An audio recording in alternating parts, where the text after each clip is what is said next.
Campus in Southwark, where Kids Company is based, have very high teen pregnancy rates. What do you believe needs to be done to lower it? I think teen pregnancy is really manifestations of extreme deprivation, and often I see teenage girls wanting to have babies because really they want, as they put it in their own words, something that will love them totally and devotedly, you know, and to have a baby to love you because you're so starved of love is a sad statement about how society is going. So if we want to solve the teen pregnancy problem, we need to meet the emotional needs of these young girls who feel so hungry for attachment. People are casual and sarcastic about it. They say, oh, it's because they want apartments, they want flats, or they want the council to jump them on the housing. It's not really like that. It's much more about needing love and nurture and care. Yeah. Most of the children you're dealing with come from poor backgrounds. At the other end of the spectrum, I know children who are completely raised by their nannies. One mother was unable to locate her child's nursery school as she had never visited it. She had asked the nanny directions. What do you think of this opulent neglect? Before I actually set up the two charities that I founded, I used to work with very rich families as a therapeutic worker. And I used to be booked into wealthy houses in Kensington, Knightsbridge and Kings Road to work with the vulnerable toddlers there. I actually saw an enormous amount of neglect and quite a bit of child abuse. I remember children who were being beaten with belts and hurled around the room by fathers. So I don't think child abuse and neglect is only something that happens amongst the poor. I think it's very prevalent amongst wealthy people. The saddest thing I used to see is actually the child that bonded with the Filipino nanny or the nanny that was in the house, and suddenly the mother would decide to sack this individual, or the dad would decide they didn't want this worker anymore. And in effect what they were sacking and separating from the child was the person that the child saw as a mother. Yeah. So I think we do need to pay more attention to child abuse amongst rich people. Yeah, I think it's something that is quite overlooked. It is completely overlooked. There's quite a bit of sexual abuse as well in households where there are rich children, by relatives, by domestic staff. I do think it's a problem. In terms of fostering children, people often want the pretty child, or the one who shows the most potential. What happens to those maybe slightly older, maybe slightly less attractive, maybe slightly more damaged children who show signs of dysfunctional behaviour? What happens to them? What happens to them? It's very difficult to foster out children who have special needs or who have difficulties. There are some extraordinary foster carers out there who actually specialise and like children with unique needs. But the truth is that most foster carers and adoptive parents do want a child that is easier to manage.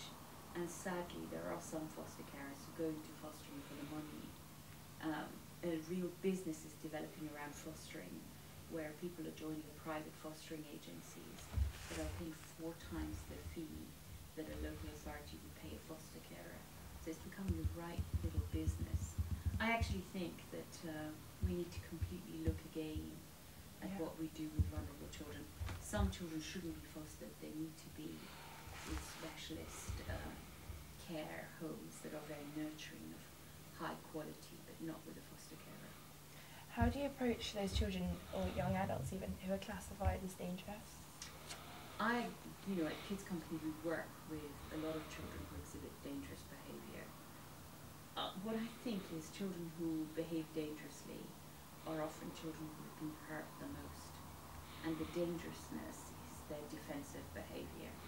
So what you have to do is look past the dangerous behaviour whilst keeping everyone safe, i.e. be realistic and understand that in a split second that child can stab you, they have the capacity, but not get stuck at that and not think this dangerous child, I'm not going to go near them, but go behind that and look for the child who's wounded and try and meet that child.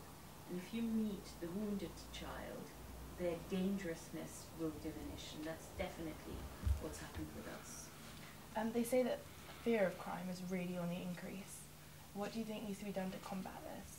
Because, well, I don't know which statistics are right, but some say that crime is on the decrease, yet the fear of crime is actually majorly on the increase. Yeah, I think the crime statistics are hard to capture, because it's true that large numbers of young people in the inner cities don't turn to the police to report crime. So I don't think we've got the real crime statistics. But I also think that we've developed a culture in which adults are scared of children, so they're not coming up with solutions. It's almost like, rather than fearing for the children, they're afraid of the children. And I think that's the wrong way round. You've said that abused children see the perpetrators doing it all, getting away with it, and it is due to witnesses being continuously intimidated. The police are not seen as potent interveners because the police know who the criminals are, but because the witnesses are told that they'll be shot dead if they go to court, the police are paralysed in actually upholding the rule of the law. In what ways do you think the role of the police needs to change? What happens in poor neighbourhoods is that witnesses can often be intimidated because the neighbourhood is surviving on the proceeds of crime, i.e. there are large numbers in the neighbourhood who are living through drug dealing or handling stolen goods and so on.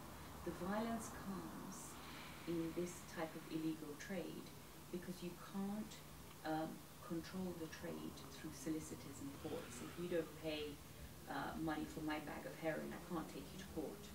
So that's when the violence and the intimidation comes in. And one mustn't underestimate how organised and widely spread and systemic the criminal network around some of these drug dealers and some of these people who engage in violence are.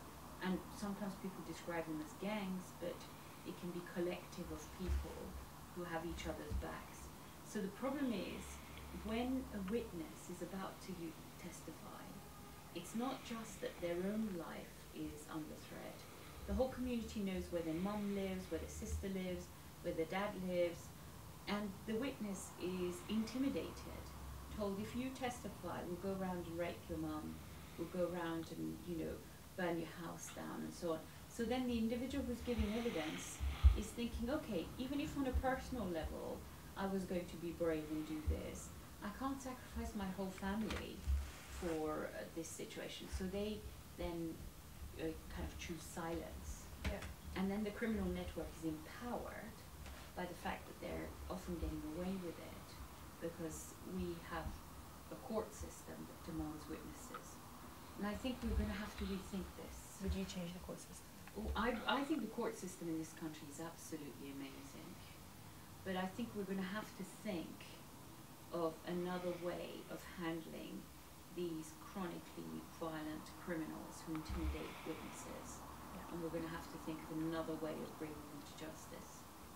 What are your thoughts on China's one-child policy, with possibilities of there being more focus and attention on the child? I actually think that's very cruel to those children, because the entire intensity of two parents is focused on one child. So all the aspirational ideas of parents and what they want out of their children is focused on one child. So if the parents are good and they keep good boundaries and they don't force their psyche onto the child, then that's a good thing, although it's a bit lonely for that child. But I think it's quite a bit of pressure for a child to carry. Yeah. What are your thoughts on celebrities with rainbow families adopting from Africa, bringing them back here, and taking children out of their cultures and bringing them up in a different one? I always hope that celebrities are doing it with good intention, but it does beg the question, why, for example, if they care that much about that child, they don't pay for someone in that culture to nurture and bring up that child in that environment, you know what I mean, in the environment that they are in, and get the best for that child's life. I think it's a complex choice. But if those celebrities are adopting those children for for absolute reasons of love, then I'm okay with it. Thank you. You've spoken about the assumption that behind every child is a responsible carer who is going to actually take that child to the appointment.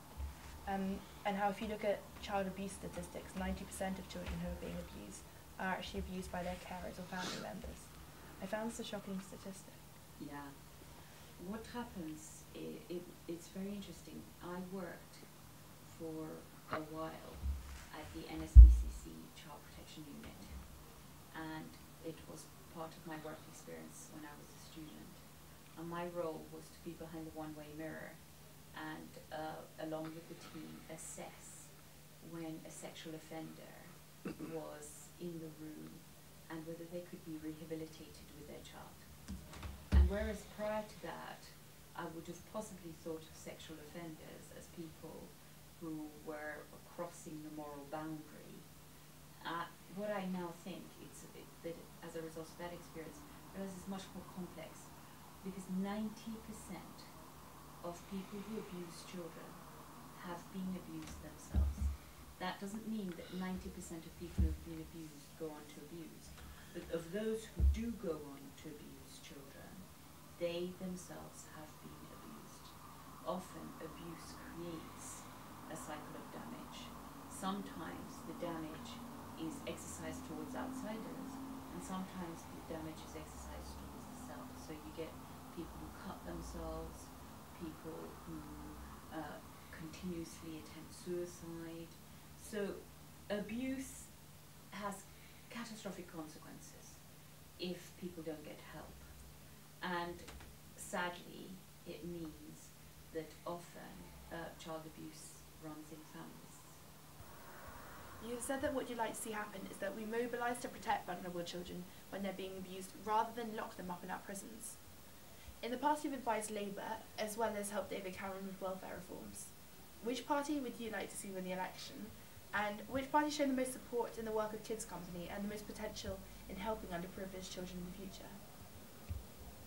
I, as an individual, have only one party, and that's the children.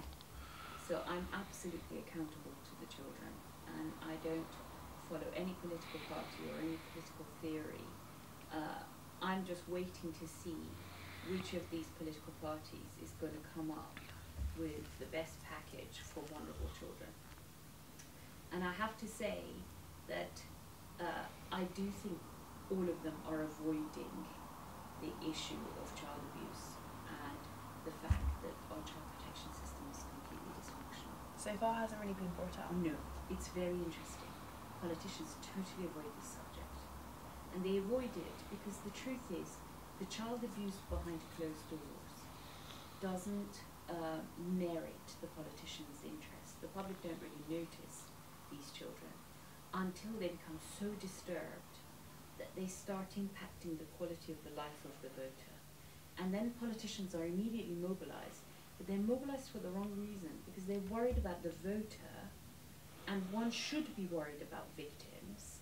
But the truth is, this child who commits the crime was a victim many years before, but no one protected him or her because he wasn't worth, or she wasn't worth, anyone's vote. So I'm afraid I'm a bit sarcastic about political intentions, and I have yet to see the political vision to deal with child abuse and child neglect in this country. I haven't seen it yet. If you could ask the politicians one question about their future plans for the children, what would it be? I would ask them, do you have the moral courage to do what it takes to ensure that 1.5 million children in this